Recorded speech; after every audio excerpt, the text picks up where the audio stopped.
The first thing I heard was the crunch of gravel, too close to my garage. Then a voice, smug, young, and way too confident for someone on my driveway. "Nice bike," he said. "Mom says it's against HOA code to keep that in view. I can take it off your hands before the board fines you." I looked up from polishing the tank. My 2016 Harley Fat Boy gleamed under the sun like liquid chrome. The guy standing there, Karen Holloway's son, Chad, had his phone out, filming like he'd caught me committing a felony. "Pretty generous of you," I said, wiping the microfiber cloth slow, "but she's staying right where she is." He smirked, cocky. "You'll regret that. HOA doesn't like rule breakers." I didn't even live under their HOA jurisdiction. My property line was 52 feet outside their boundary, confirmed by the county plat map I kept framed in my office. But Karen, their self-elected president, had decided her influence extended to my side of the fence. That afternoon, she showed up herself. Pearls, clipboard, pastel cardigan, the full Karen uniform. "Mr. Walker," she began, "we've had multiple complaints about a motorcycle eyesore visible from the street. Our bylaws forbid that kind of nuisance." I motioned toward the mailbox at the end of my drive. "See that? County road, not HOA property." Her smile tightened. "We'll see what the board decides." That's when I knew this wasn't about aesthetics. It was about control. By sunset, I got my first violation notice. Slipped under the door. No postage, no signature. Just a printout claiming I owed $500 for unauthorized vehicle display. Then came the noise complaints. One at 6 a.m., one at 10 p.m., both logged while I was out of town on business. The HOA's enforcement officer left warnings taped to my garage door with photos of someone else's motorcycle. Different color, different plate. Petty but coordinated. So I did what I do best. I documented everything. I mounted a Nest Cam above my garage, motion-triggered, time-stamped to the second. I set up a dash cam in my truck facing the street. Every printout, every voicemail, every scribbled note went into a labeled folder. HOA harassment, Holloway. 3 days later, Chad was back, this time with a tow truck idling behind him. "HOA authorization," he said, waving a piece of paper. "We're repossessing the motorcycle for code violations." I almost laughed. Repossession implies ownership. You might want to look that word up. He signaled to the tow driver. The man hesitated, eyes darting between us. "You got paperwork from the county?" I asked. Chad scowled. "I don't need county paperwork." "Wrong answer," I said, tapping my phone. "This interaction's being recorded, both audio and video. Step any closer, and that's attempted theft under state code." He froze, muttered something about calling the cops. Good. I wanted him to. 30 minutes later, a sheriff's cruiser rolled up. Deputy Morales, solid guy, calm under pressure, stepped out. "Afternoon, Ryan. Got a call about a stolen motorcycle?" "Yeah," I said, nodding toward Chad. "Apparently this man thinks HOA bylaws override state property law." Morales turned to him. "Son, you got any documentation that says this vehicle belongs to you or the HOA?" Chad handed him the authorization. Morales scanned it, chuckled, and handed it back. "This isn't legal. It's a memo from your mom." Karen arrived moments later, hair perfect, outrage rehearsed. "Officer, we have the right to enforce community standards." Morales shook his head. "Ma'am, your HOA jurisdiction ends at the property line. Mr. Walker's outside it by 50 feet. If you keep this up, it's harassment." Karen's jaw locked. "I'll be contacting our lawyer." I smiled. "You might want to make that 2 lawyers. Mine's already copied on every ins. Silent report." That part was true, but what she didn't know was that my lawyer wasn't just any attorney. He was the state attorney's investigator for HOA abuse cases. I'd reached out after their second fake complaint hit my county record. He'd asked me to keep documenting. The trap was already set. Over the next week, I pretended to ignore the harassment. The fines kept coming, each one hand-delivered, each one more desperate. But my cameras caught everything. Karen trespassing, Chad trying to photograph my VIN number, even one board member measuring my fence line with a tape-marked HOA boundaries. Every clip was time-synced, geotagged, and uploaded directly to a shared folder labeled Evidence. They thought they were tightening the noose. In reality, they were building my case. Because once the state attorney's office reviewed that folder, this stopped being a neighbor dispute. It became an investigation. And the next time Karen's son tried to call the cops came prepared. The first sign that things had escalated came wrapped in plastic. A final notice taped to my front door at 3 a.m. The footage showed Karen's son creeping up the steps in a hoodie, flashlight in hand, his face perfectly framed by my porch cam. He thought he was being slick. He wasn't. The document was laughable. Cumulative HOA fines, $6,750. Immediate payment required to avoid lien. A lien. On property they didn't even govern. The arrogance was almost impressive. By that point, the evidence folder had grown fat. Over 50 gigabytes of recordings, PDFs, and annotated screenshots. Every letter dated, every photo time-stamped. I even printed out the HOA's own boundary plat from the county assessor's website, highlighted in yellow, proving they had zero authority over my lot. Still, the harassment didn't stop. They doubled down. One morning, I walked out to find tire tracks across my front lawn. 2 empty beer cans by the curb. Later that night, a noise complaint again, filed at 10:47 p.m. My cameras told a different story. I was in my living room, watching an old Clint Eastwood flick, volume barely above a whisper. So I did what any calm, methodical man would do. I sent a courtesy email to the HOA board. Subject line: Notice of harassment. Formal record. I attached 9 video clips, 3 maps, 2 screenshots of prior emails, and 1 audio file of Karen threatening me with community action.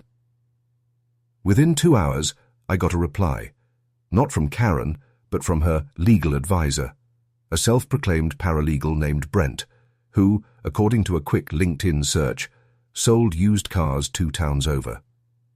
Mr. Walker, it read, your aggressive monitoring and recording of HOA volunteers may constitute stalking under HOA Code Section 7.3.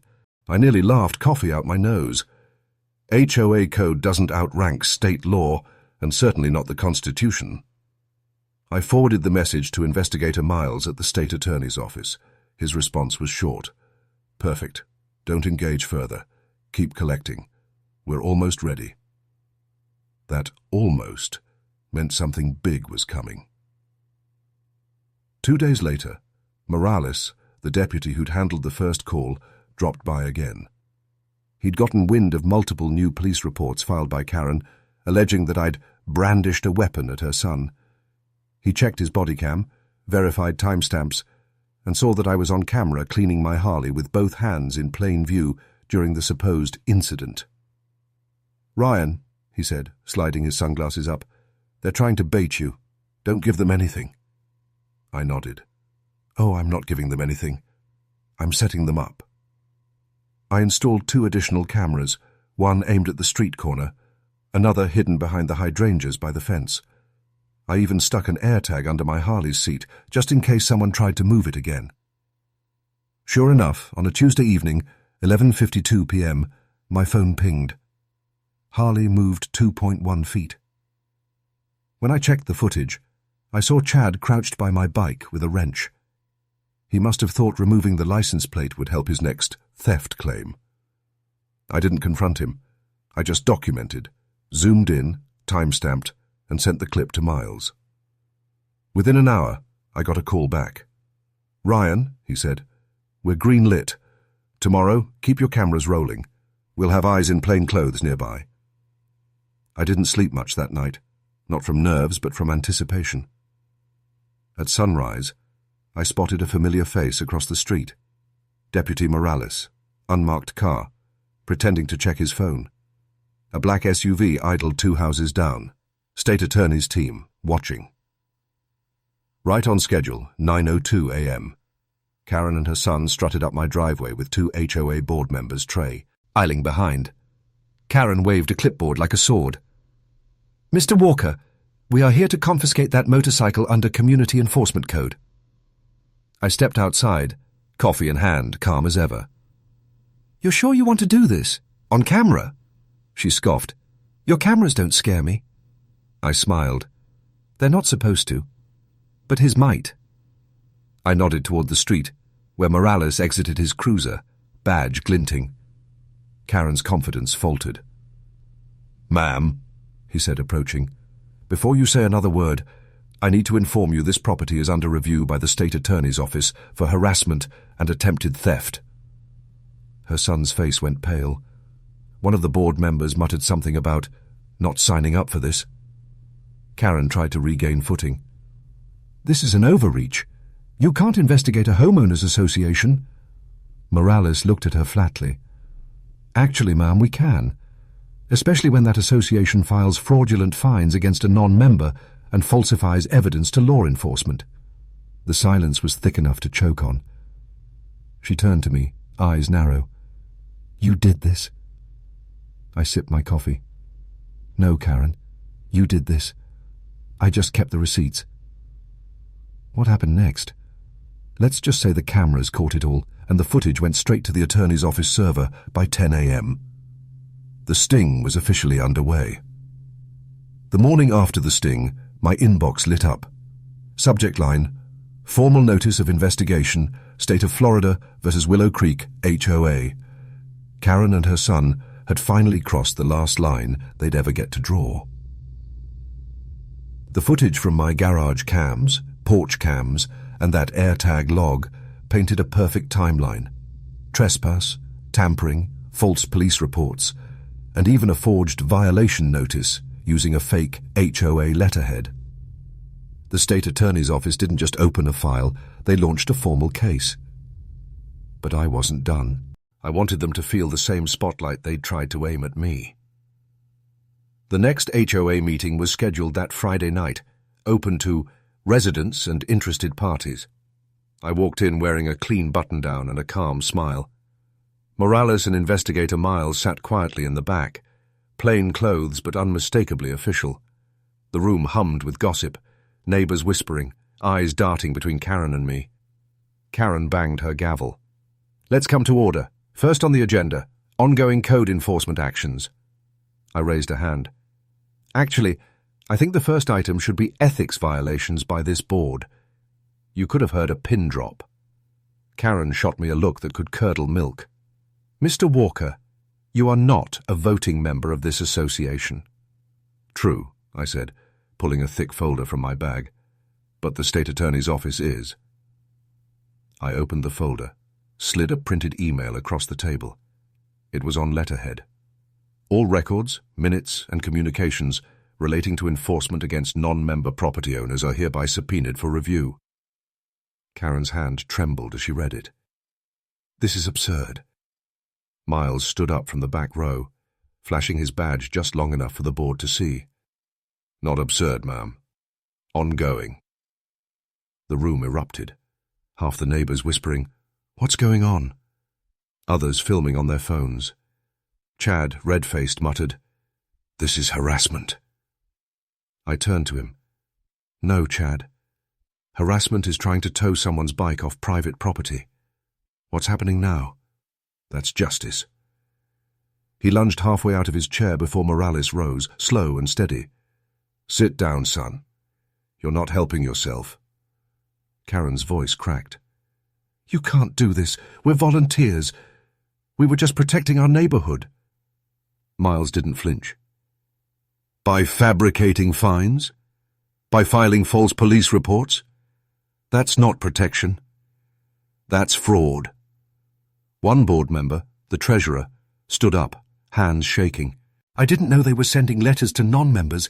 I just signed what Karen gave me." Karen spun on her heel. "You're lying!" But it was too late. Morales had already placed a manila envelope on the table, printed screenshots, time-stamped footage, and email chains showing Karen orchestrating the entire campaign. Her signature sat at the bottom of each one. The meeting dissolved into chaos. Voices rose, chairs scraped, and someone whispered, "She's finished." 2 weeks later, the HOA's attorney, this time a real one, sent a letter confirming Karen's resignation, pending legal review. Chad was facing charges for trespassing and false reporting. The HOA's insurance carrier refused to cover the lawsuit. And me? My Harley stayed exactly where it belonged, gleaming in the driveway, a quiet reminder that arrogance doesn't outrank law. But the real satisfaction came later, when the local paper ran a headline, "State investigates HOA over abuse of authority. President resigns amid scandal." They quoted me once near the end. "All I wanted was peace and a place to ride. But if you try to take that from me, you better understand the rules better than I do." Karen never apologized. She sold her house 6 months later. The board got restructured with actual oversight, and Morales stopped by one afternoon just to nod toward the Harley and say, "Still runs good, huh?" "Like a dream," I told him. Before he left, he said something that stuck with me. Funny thing about bullies, they think rules only apply when they write them. He wasn't wrong. So yeah, if you ever find yourself dealing with a power-hungry HOA or a neighbor who thinks they can rewrite property law, remember this: keep calm, keep records, keep rolling. Because the truth always rides louder than the noise.